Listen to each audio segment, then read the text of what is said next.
بسم اللہ الرحمن الرحیم۔ اقرار الحسن نے اپنی ایک ویڈیو میں انکشاف کیا ہے کہ دعا زہرا کو قتل کر دیا جائے گا اور قتل کو خودکشی کا رنگ دے دیا جائے گا۔ اقرار الحسن پاکستانی صحافت کا ایک بہت بڑا نام ہے، جنہوں نے کئی سٹنگ آپریشن کیے ہیں اور اپنی جان کی پرواہ کیے بغیر مجرموں کو بے نقاب کیا ہے۔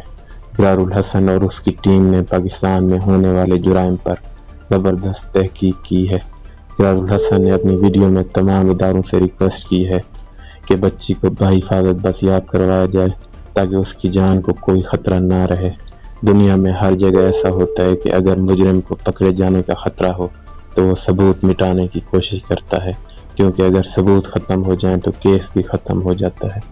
کچھ دن پہلے دعا زہرا کی ایک ویڈیو جاری ہوئی تھی جس میں دعا زہرا سے بلوایا گیا تھا، جس میں وہ کہہ رہی تھی کہ اگر مجھے زہیر سے الگ کیا گیا تو میں مر جاؤں گی۔ یہ بات دعا زہرا سے زہیر گینگ کی طرف سے بلوائی گئی تھی، کیونکہ زہیر گینگ کو پتہ تھا کہ اگر خطرہ بڑھا تو ثبوت مٹا دیے جائیں گے۔ اللہ تعالی ہم پر خیر کرے اور دعا زہرا سمیت تمام بیٹیوں کو سلامت رکھے۔